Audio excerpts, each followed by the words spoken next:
Hello, ladies and gentlemen, and welcome to a very bittersweet episode of Jake's Hot Takes, and I'll explain why that is the case later.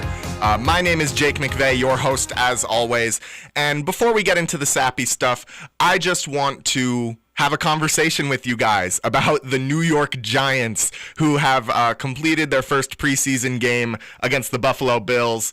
And the score, it doesn't matter. Don't even, I think the Giants won.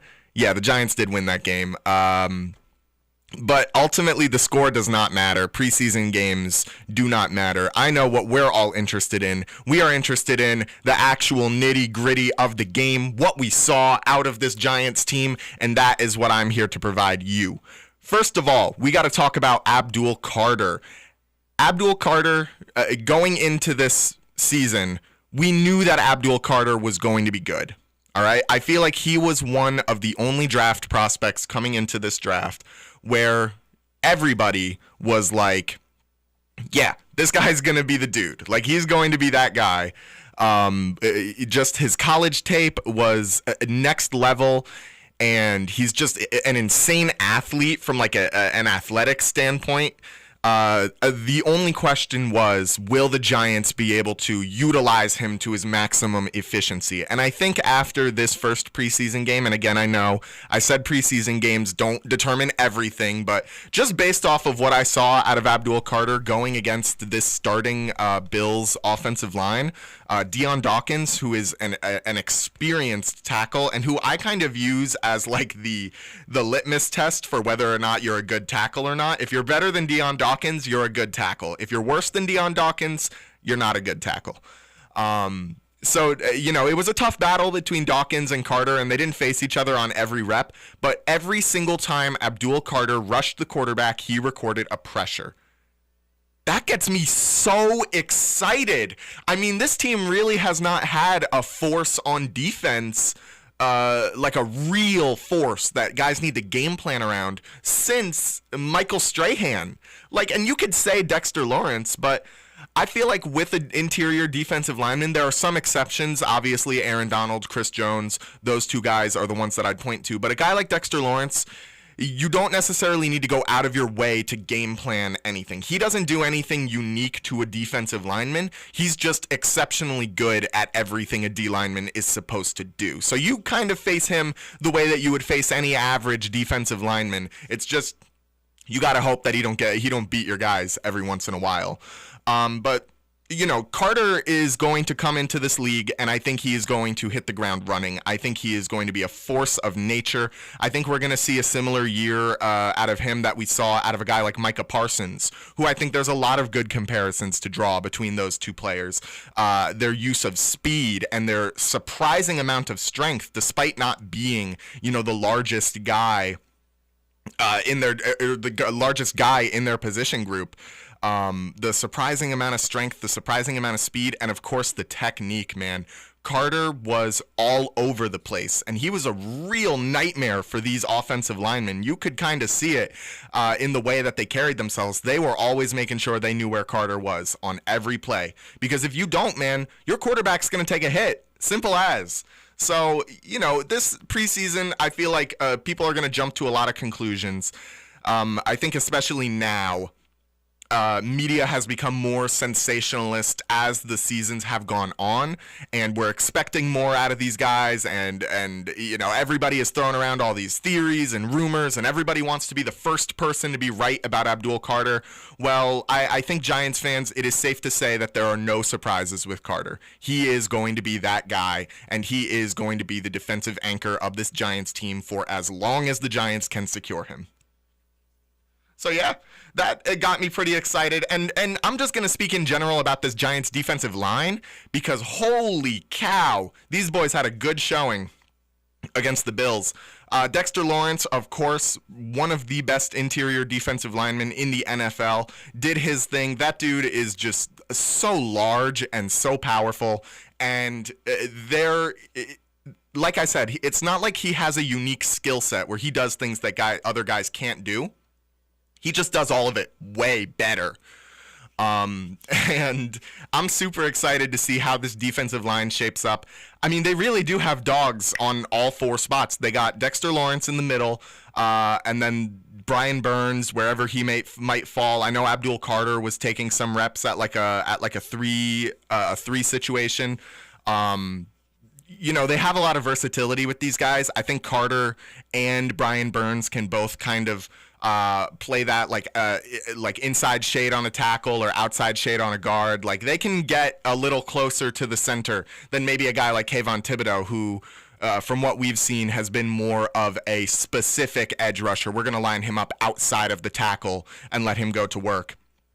But these four guys, plus the addition, well, not the addition, but the existence of Bobby Okereke, man, this team's run defense is going to be lethal, and this team's pass rush is going to be lethal. And one of the reasons that I think the Giants are going to have the best overall defenses in the NFL is because you can have a rusher, you can have a really good pass rush core cover up a poor defensive back core.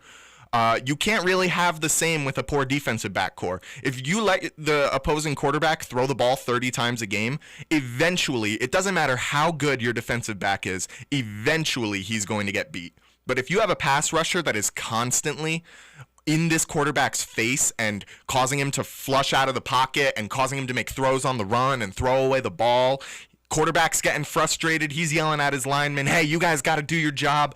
Offensive linemen are getting ticked off at each other because they're not doing the job right. Like, pass rusher, there is no such thing as a game-wrecking defensive back or a game-wrecking linebacker. They just don't have the power to bring these kind of visceral emotions out of their opposition. Getting hit as a quarterback stinks. Having a 250-pound guy come in and hit you as hard as he can, it stinks. And quarterbacks hate it, and they get so ticked off whenever their line allows them to take hits. If a defensive back comes up and knocks a ball away, quarterback's not gonna be throwing a fit like that. Wide receiver's not gonna be throwing a fit like that. It's just like, all right, it's a good defensive play. What more can you do? We had good offense, they had better defense.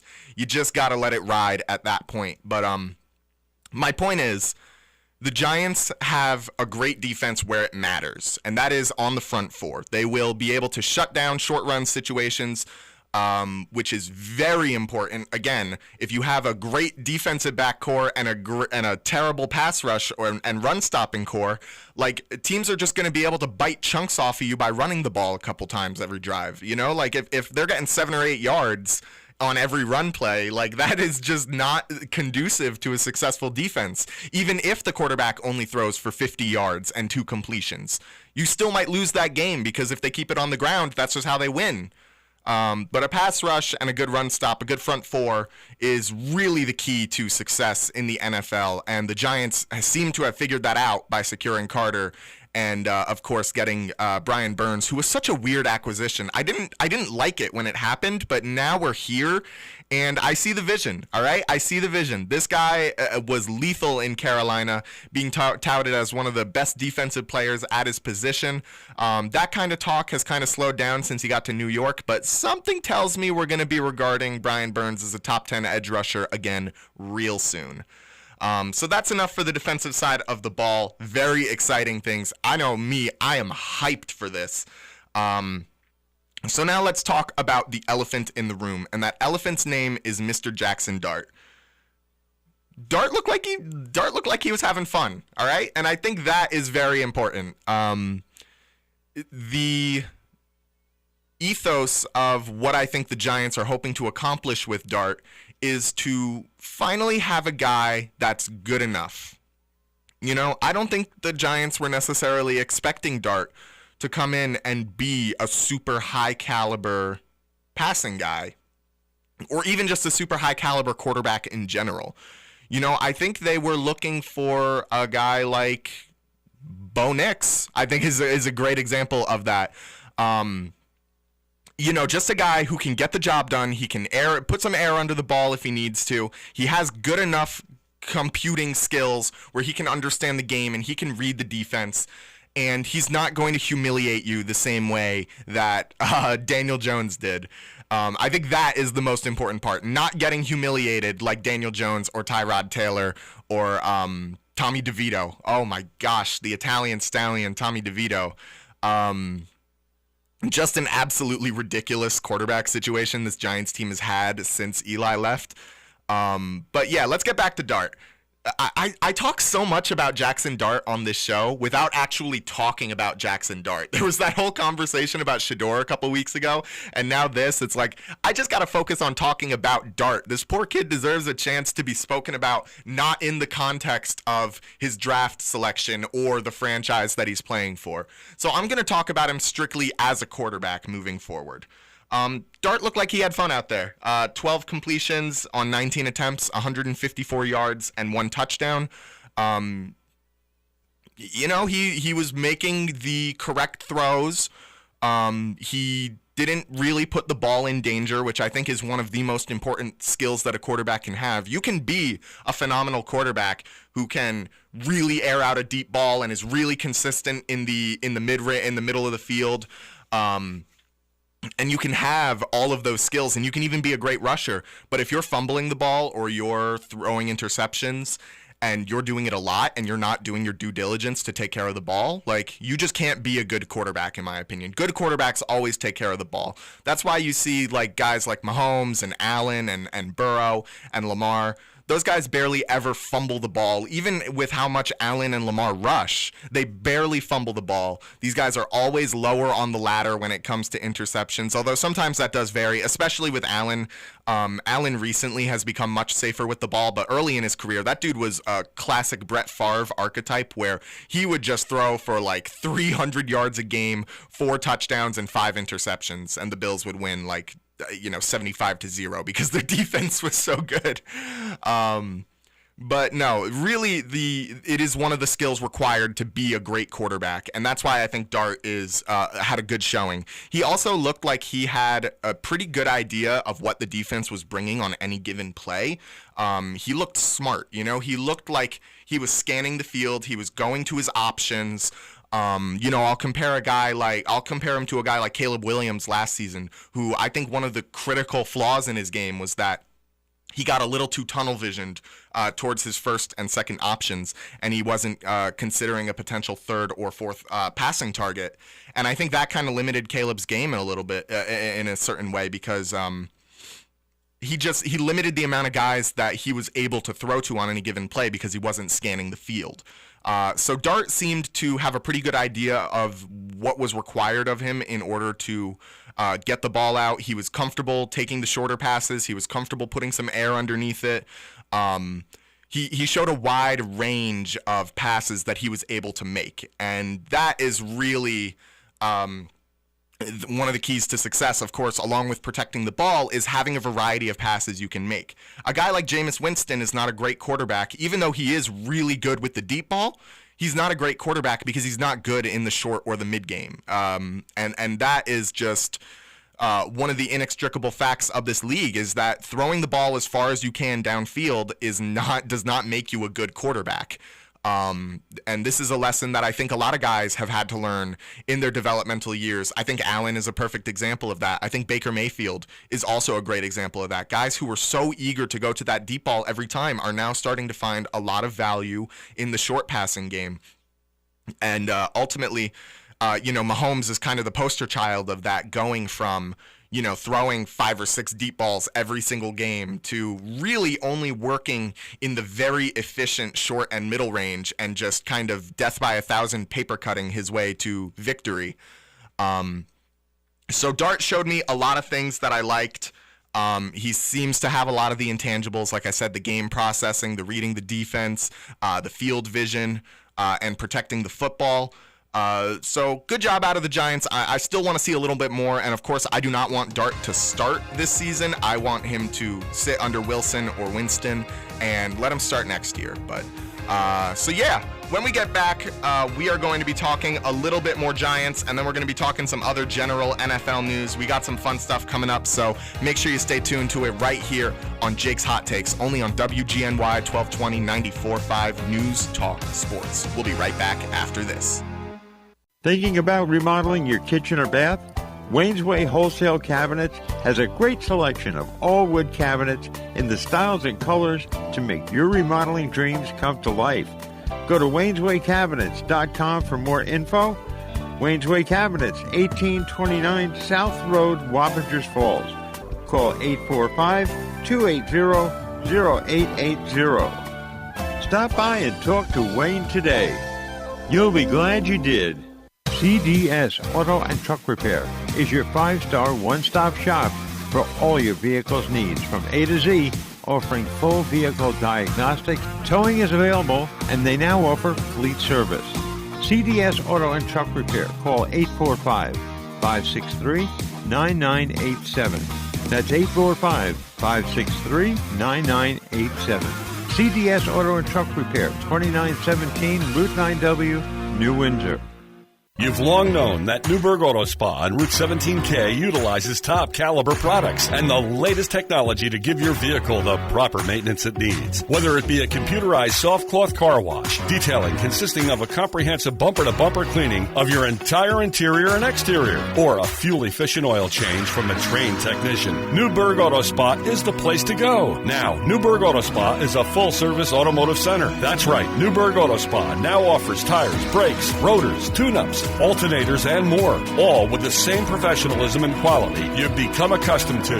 For a full list of automotive services offered in specials, go to NewburghAutospa.com. Whether you need a basic car wash, a quick oil change, or now more extensive automotive service, Newburgh Auto Spa is the place to go. Newburgh Auto Spa, quick, convenient, clean, located at 86 Route 17K and online at NewburghAutospa.com. Now offering a full range of automotive services. Newburgh Auto Spa, quick, convenient, clean.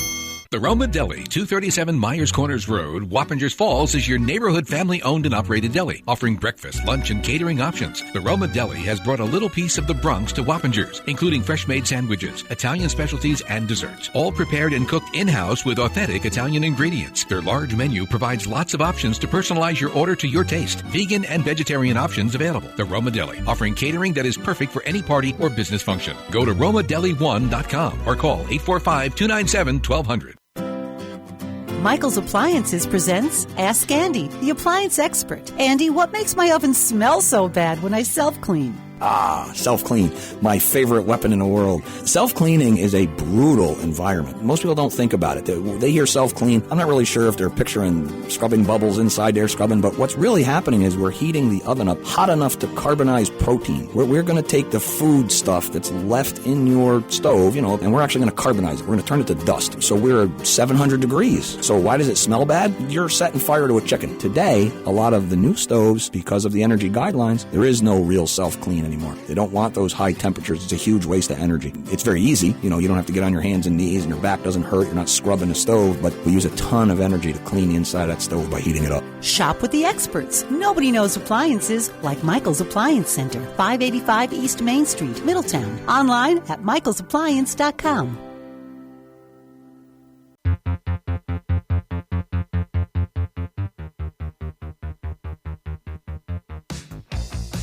Hello, ladies and gentlemen, and welcome back to Jake's Hot Takes. I have a little bit of explaining to do before we get right back into the NFL news. I just realized that I did not clarify at all what I meant earlier when I said that this was a very bittersweet episode of Jake's Hot Takes, and that is because this is going to be my last episode.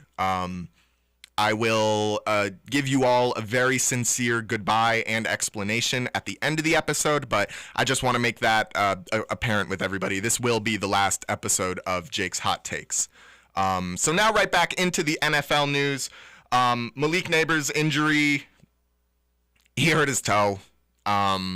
He missed a little bit of time in practice, and they played a combined practice. The Giants played a combined practice with the Jets, and the Jets defense completely dominated the Giants offense.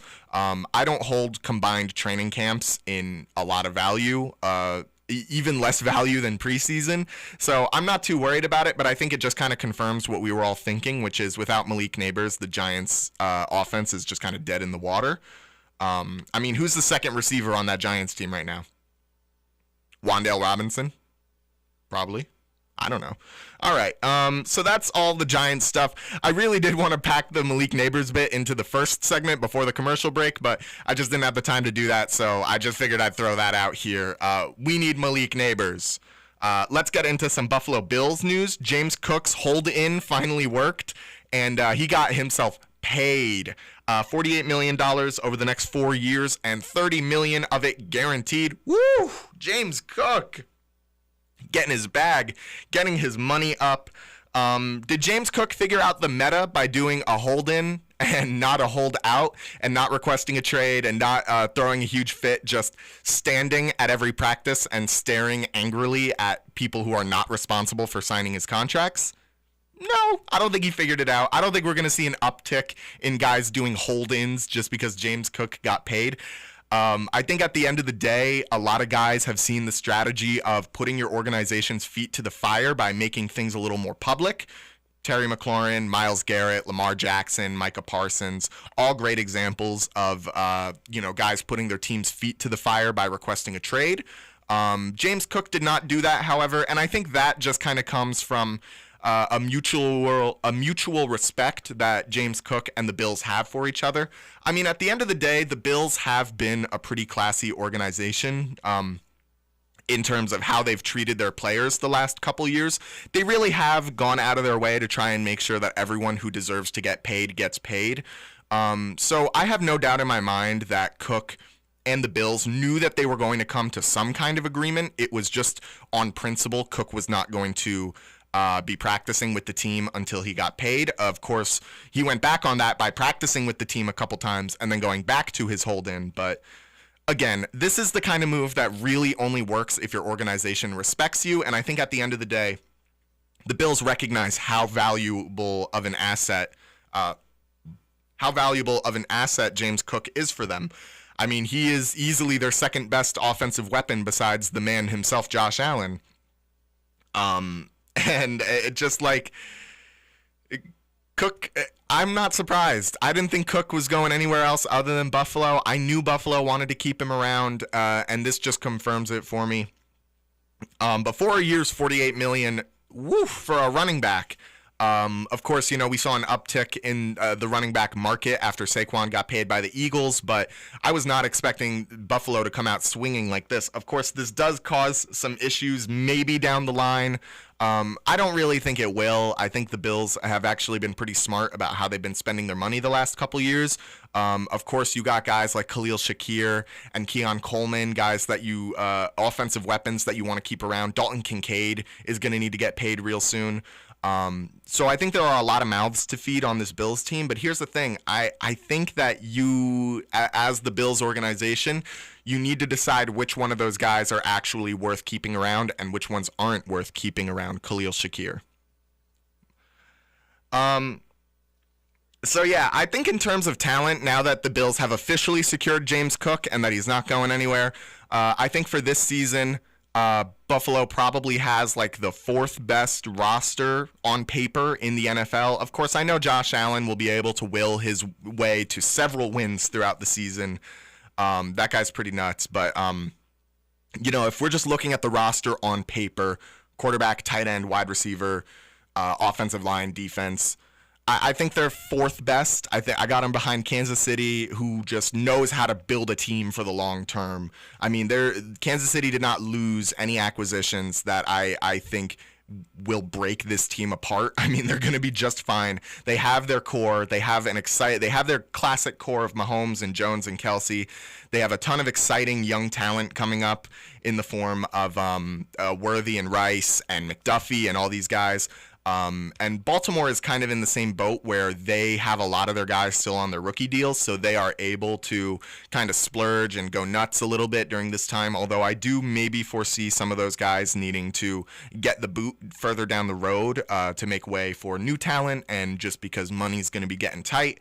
And then Houston is the other team. I think that Houston really shines in their ability to build a defense as opposed to their ability to build an offense.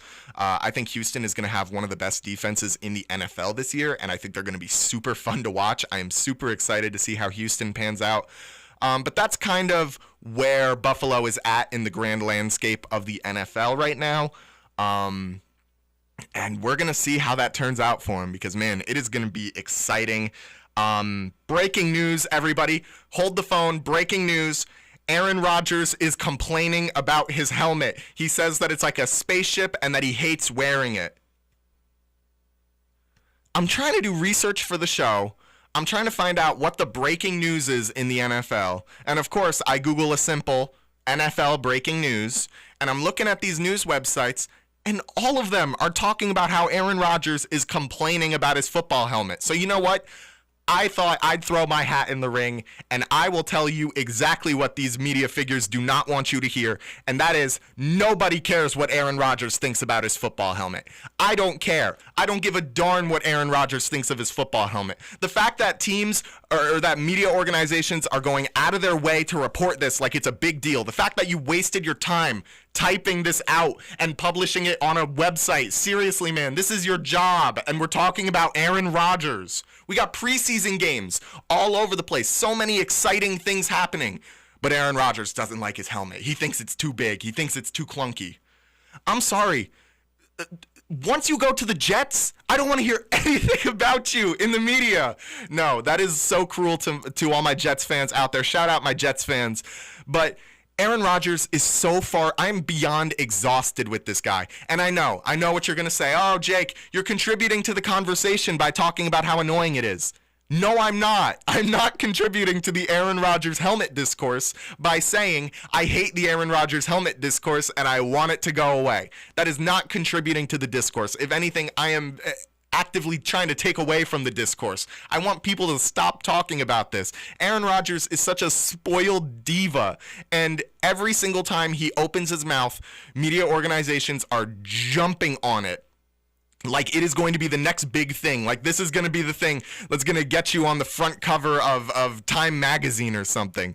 It's so frustrating and it numbs my brain. And most importantly, it is actively covering up real important NFL stories that are happening right now. We have all sorts of preseason games going on with so many interesting storylines and happenings and so many interesting interactions, training camps and contract holdouts and all these different things, but all anyone can seem to focus on is Aaron Rodgers. And look, I know that I really tear into Aaron Rodgers a lot on this show, but that is because he is the easiest sort of lightning rod for my frustration with some NFL personalities. These guys who are constantly just saying things to get themselves in the headlines.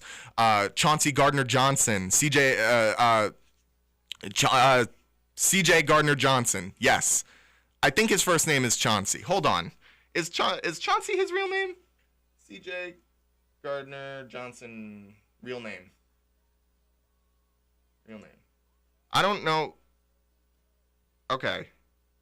So, I think his name is Chauncey. I don't know. I looked up CJ Gardner-Johnson real name, and all of these are just like, who is CJ Gardner-Johnson? I'm not digging into this too far. All right. Anyway, CJ Gardner-Johnson is a perfect example of it. Just guys that will say whatever to get themselves on a headline. Guys that will complain about their teams, complain about their equipment, complain about their opponents, and get this media coverage like it's the most important thing that we should be talking about. And quite frankly, I'm sick of it, all right? I'm sick of it. I want NFL media. Sorry about that. I want NFL media to focus on what is really important to the game. If Aaron Rodgers hates his helmet, how does that impact the Steelers? Let's talk about how that impacts the Steelers. Does it impact the Steelers? I don't see any world in which Aaron Rodgers not liking his helmet impacts the Steelers. I don't see any world where Aaron Rodgers not liking his helmet impacts Aaron Rodgers. So what, he doesn't like his helmet? Guess what, Aaron Rodgers? You're going to put that helmet on and you're going to go out and you're going to play football every weekend just like you've been doing the last 20 years, all right? This helmet is not going to be the thing that spurs you into a mid-season retirement, so why don't you just shut up about it? Oh, jeez. Can you tell I'm fed up with this?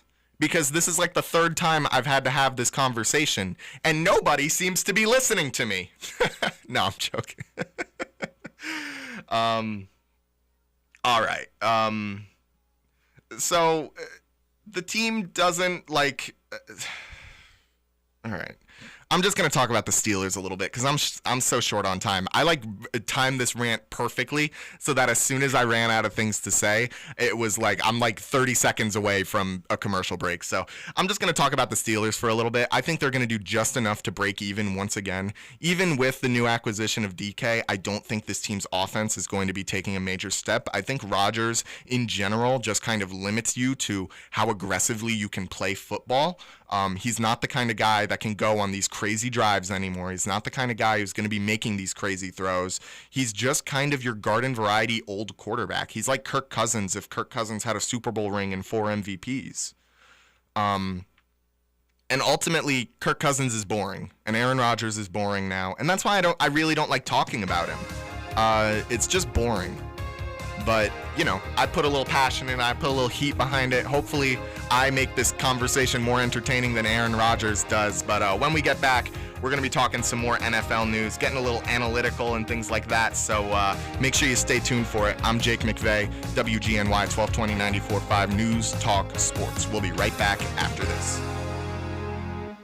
You've long known that Newburgh Auto Spa on Route 17K utilizes top caliber products and the latest technology to give your vehicle the proper maintenance it needs. Whether it be a computerized soft cloth car wash, detailing consisting of a comprehensive bumper-to-bumper cleaning of your entire interior and exterior, or a fuel-efficient oil change from a trained technician, Newburgh Auto Spa is the place to go. Now, Newburgh Auto Spa is a full-service automotive center. That's right, Newburgh Auto Spa now offers tires, brakes, rotors, tune-ups, alternators, and more, all with the same professionalism and quality you've become accustomed to. For a full list of automotive services offered in specials, go to NewburghAutospa.com. Whether you need a basic car wash, a quick oil change, or now more extensive automotive service, Newburgh Auto Spa is the place to go. Newburgh Auto Spa, quick, convenient, clean, located at 86 Route 17K and online at NewburghAutospa.com. Now offering a full range of automotive services. Newburgh Auto Spa, quick, convenient, clean. The Roma Deli, 237 Myers Corners Road, Wappingers Falls, is your neighborhood family-owned and operated deli, offering breakfast, lunch, and catering options. The Roma Deli has brought a little piece of the Bronx to Wappingers, including fresh-made sandwiches, Italian specialties, and desserts, all prepared and cooked in-house with authentic Italian ingredients. Their large menu provides lots of options to personalize your order to your taste. Vegan and vegetarian options available. The Roma Deli, offering catering that is perfect for any party or business function. Go to romadeli1.com or call 845-297-1200.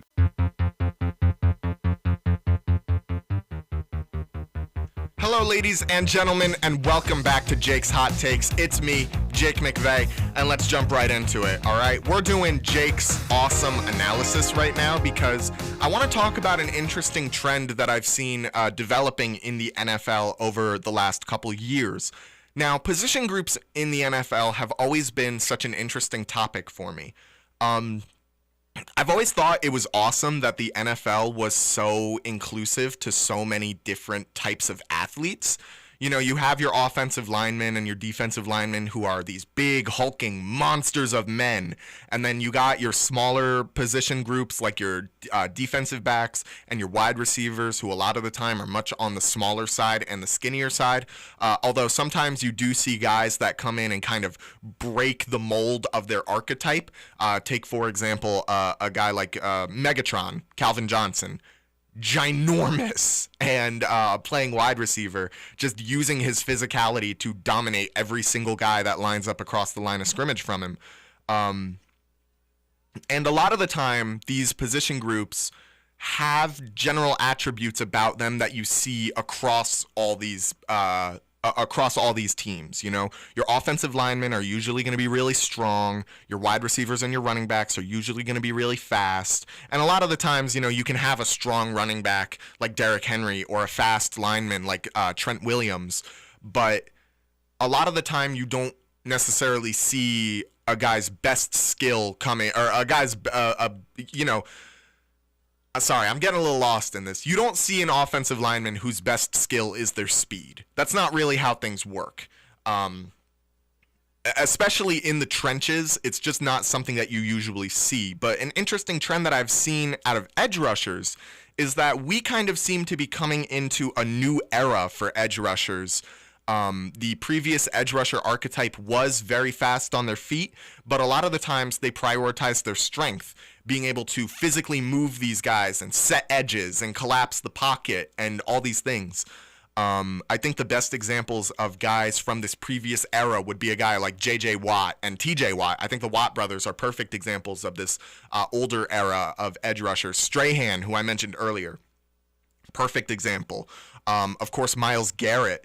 I think these are all guys that kind of fit that mold of these big, strong edge rushers that use their physical strength to just dominate guys on the line. And I'm not saying that these guys are slow. I'm just saying that their speed is not their most valuable attribute to their game. I think we're starting to see a bit of a change in the NFL. I think much like the way an ecosystem pushes an organism to evolve and develop new traits to survive in ever-changing ecosystem, I think we're seeing the NFL ecosystem kind of pushing a new genre of edge rushers, so to speak, and that is the guys who are a little on the smaller side, but who use their speed and their technique to great effect, and who despite having strength, like they are strong guys. I'm not saying like, oh, edge rushers today, they're so weak. But they utilize their strength in a different way. Instead of just brute forcing these guys out of their way, they use a lot of their technique, get guys going, momentum, using their momentum to get guys to move. Khalil Mack is another example of a guy with great strength, by the way. I was thinking of one more name. I had him right on the tip of my tongue. Khalil Mack. Old edge rusher, but now we're seeing kind of a start to a new series of edge rushers, and I think Nick Bosa was one of the guys that kind of spurred this change, because he is not one of the physically strongest edge rushers out there. I wouldn't say he's even really up there, but he uses his speed and his technique and his positioning in order to really win those battles. And again, not saying these other guys don't have those things. It's just Bosa uses them to much greater effect to compensate for his lack of strength. And I think that is the trend that we're seeing in the NFL. I think guys like Micah Parsons, I think Abdul Carter, Brian Burns, those are just the guys that are fresh on the mind because I was just talking about them. But even a guy like Will Anderson in Houston is all these guys are. Aiden Hutchinson, another great example. All these guys utilize their speed and their positioning and their technique to much greater effect than we've seen previously. They cannot just go out there and physically dominate these tackles. And I think part of it was NFL teams started prioritizing huge tackles in order to stop these huge edge rushers from coming up and dominating them. You know, we saw an uptick in guys of the archetype of like Jawan Taylor, who is just monstrous, and Orlando Brown Jr., who is also monstrous, and Tyron Smith, who has been around forever. Trent Williams, of course. Just these huge offensive tackles, that's kind of the archetype that we've seen. The guard and the center are usually on the smaller side. You get your big guys on the edge because he needs to be able to handle those monster edge rushers without any help. But I do wonder if now that we're seeing this change where guys like Jawan Taylor are being exposed for having poor footwork and poor speed and poor positioning, and they're getting taken and that is getting taken advantage of by these faster edge rushers, I wonder if we're going to start to see a change in the way that teams value their tackles. And I wonder if speed and not necessarily size is going to become one of the main things that teams are looking for. I can't really speak to any examples. Like I said, this change in the edge rusher archetype has only come up in the last 2 or 3 years, barring Nick Bosa, of course, previously mentioned. He's been around a little while, but ultimately it's interesting. Like I said earlier, the NFL is like an ecosystem that is pushing these teams to evolve and naturally select guys that are able to combat the common threats that we're seeing. And I think, the size of these edge rushers causes teams to want to secure larger tackles. And now that they have these larger tackles, guys with better speed and positioning have a higher advantage against them, and they can win more often, and they can get to the quarterback more often. So a bunch of teams are going to start prioritizing speed and positioning on their edge rushers. And then once all these big tackles are getting beat by these speedier, more position-based edge rushers, we're going to see a change in the tackles, where the tackles are now going to be getting smaller and more agile and more able to handle these speedier edge rushers. And then once you have a crop of those smaller tackles, what do you think is going to happen? We're going to go right back to these huge edge rushers who are going to be able to physically dominate the tackles. It's just so interesting to me that we've seen this kind of ripple effect throughout the entire NFL. And I think edge rushers and tackles are one of the easiest positions to kind of analyze in this way.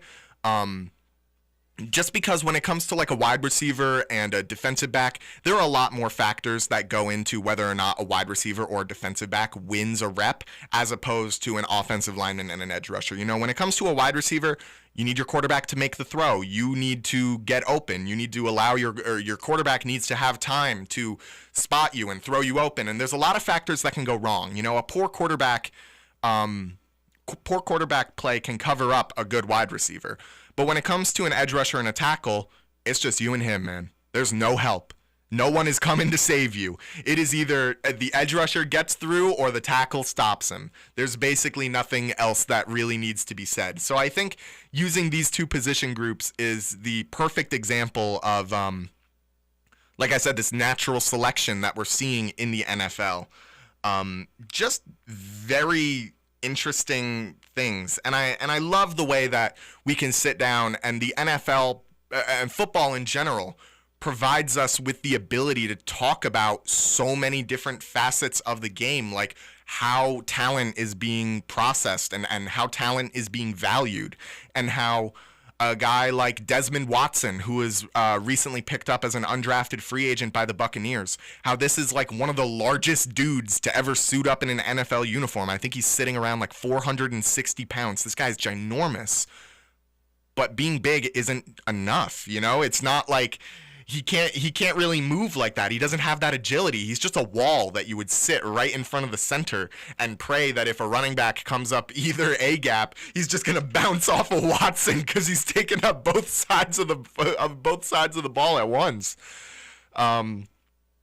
And you know, a lot of people have that misconception of football where it's just like the biggest and the strongest guy is going to be the most successful. And I think especially on the youth side and the varsity side of things, people do not necessarily value players in the right way because they don't have that physical size.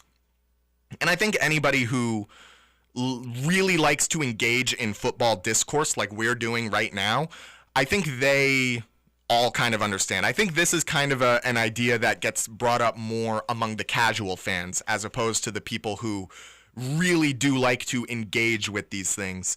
You know, you see a huge guy as a casual football fan, you're like, yeah, obviously that guy's good. Look at him, he's huge. No one's going to be able to move him. But like, if no one's able to move him, then he can't move himself. And that's a problem at the end of the day.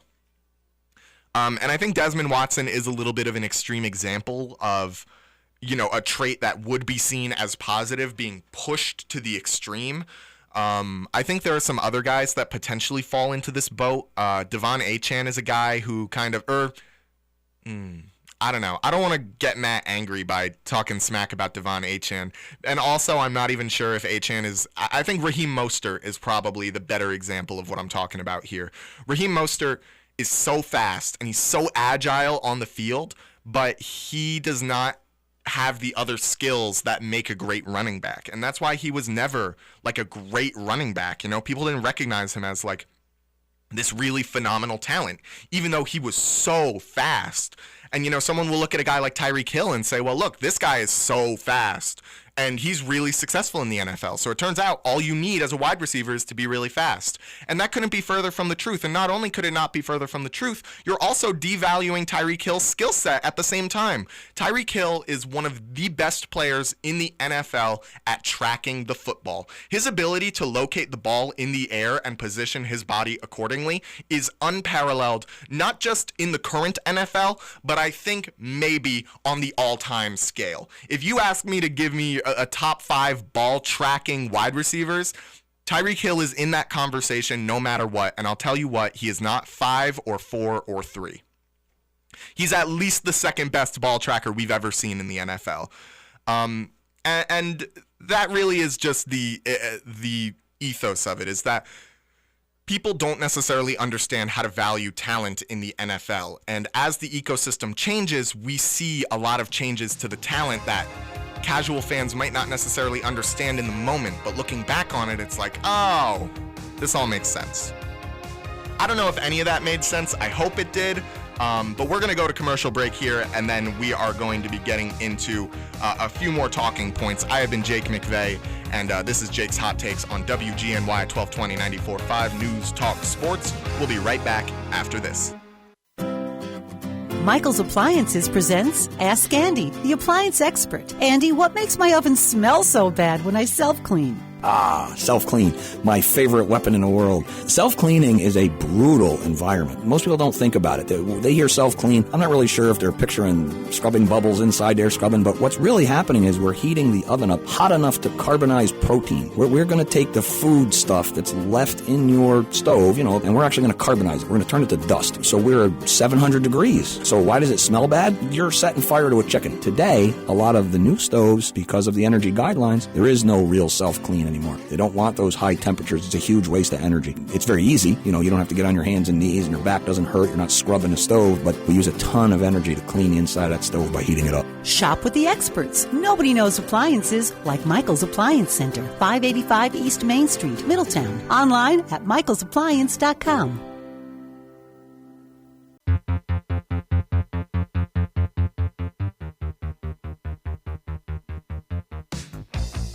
Hello, ladies and gentlemen, and welcome back to Jake's Hot Takes. Now, we have a little bit more preseason news that I want to talk about for a little bit, and then I have some exciting show and life updates at the end, so make sure you stay tuned for that. But before I get into me, let's talk about Shedeur Sanders. Now, Shedeur Sanders played his first preseason game, and it went fine. It was all right. Excuse me. Oh, damn. Ooh. Excuse me. I'm sorry. Whoa. All right. So, Shedeur put up the stat line of 14 completions on 23 attempts, 138 yards, and 2 touchdowns, which is not a very... I guess for the time that he played, he looked pretty good. But I watched what Shedeur did, and I did not necessarily see any plays where I was like, whoa, oh my gosh, how did he do that? It wasn't really coalescing for me, at least on the eye test. I understand that statistically he looked pretty good. He threw over 50% completion percentage, which is always good. And of course, no interceptions. He took good care of the ball, good enough care of the ball. Some of the throws, he was pushing the ball downfield just a little bit, and there were some plays where I was like, okay, that was not necessarily the best job at taking care of the ball. If your luck was worse or your defensive back was better, that absolutely could have ended out as a pick. But I don't necessarily think that's a bad thing. I think being willing to take a risk and push the ball and, just kind of fire on all cylinders and keep the defense on its toes, I think that is an important skill. I just hope that that will translate into a real game time situation. Now, I have no idea if Shedeur is actually going to get any playing time this year. He's currently listed as the 4th string quarterback on the team behind, count them, Joe Flacco, Kenny Pickett, Dylan Gabriel, and then it's Shedeur. And then he who shall not be named is even further underneath Shedeur. The Browns really did seal Deshaun Watson to the 5th string quarterback on the Cleveland Browns. Did you ever think that you would be hearing that sentence be spoken? Even think, 4 years ago, 5 years ago, did you ever think you would hear Deshaun Watson, the 5th string quarterback on the Cleveland Browns? It's just crazy. But anyway, so Shedeur is the 4th string. So again, I'm not even sure if he's going to play. But in my opinion, I think Shedeur is one of the most exciting players that we've seen in a while. Just his whole story of being projected to potentially go 2nd overall and then sliding to the 4th round, which, for the record, I said forever that Shedeur was going to be a 4th rounder up until the media started promoting him like he was going to be in the second round pick, 2nd overall pick. And I said to myself, well, they probably know better than I do. I mean, I don't have any inside sources. I don't know what he said to Brian Dable in the Giants meeting. I don't know what he said to Kevin Stefanski in the Cleveland meeting. So I kind of went with it. I rolled with it. But then he slid all the way down to the 4th round, and I was like, dude, we've been saying this. Like, I had been saying this. I don't know if I was just the only one that saw what was going on with Shedeur, but I was like, man, he's good, but he's not like, he's good in the way that every college prospect is good. At the end of the day, if you're even being considered for the NFL draft, you're already in the top percent of college football players.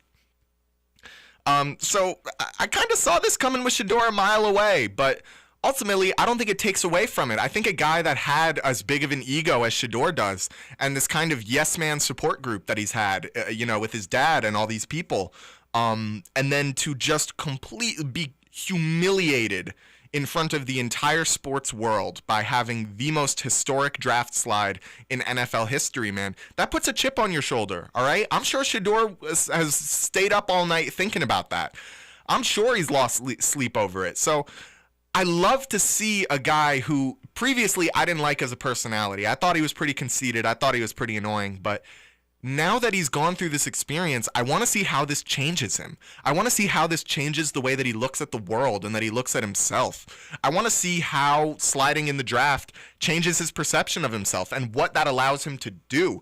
Because I think if Shedeur did get drafted in the 1st round and he went to the Giants instead of Dart, or, God forbid, even the Titans took him at 1st overall, I don't think we would be seeing a Shedeur that is necessarily willing to grow like we're seeing out of Shedeur now.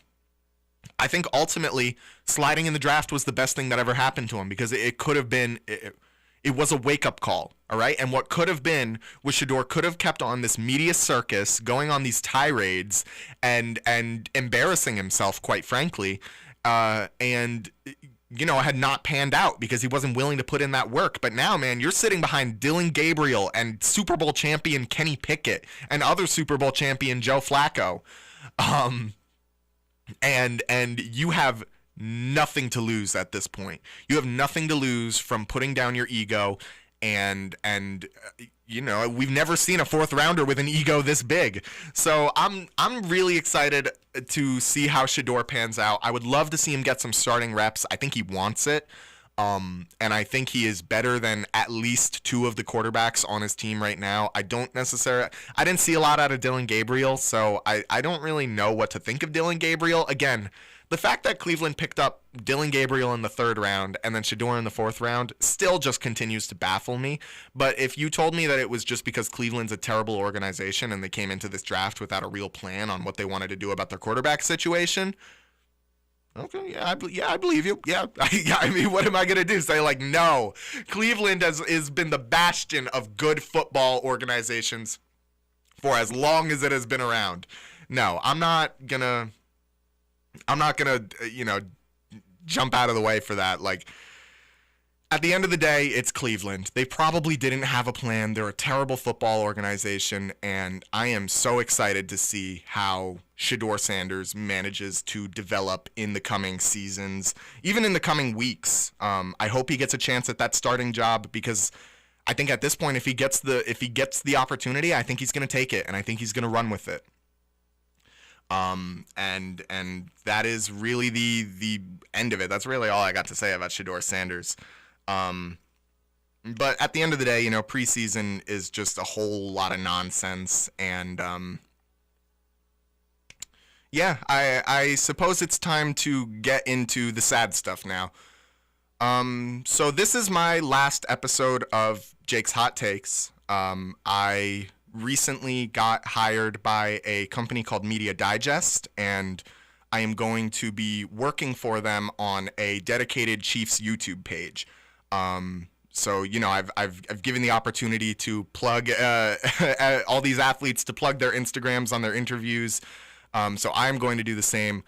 Please follow me on Jake McSteak on Instagram, and I will be posting the link to the channel there once the channel is up and running.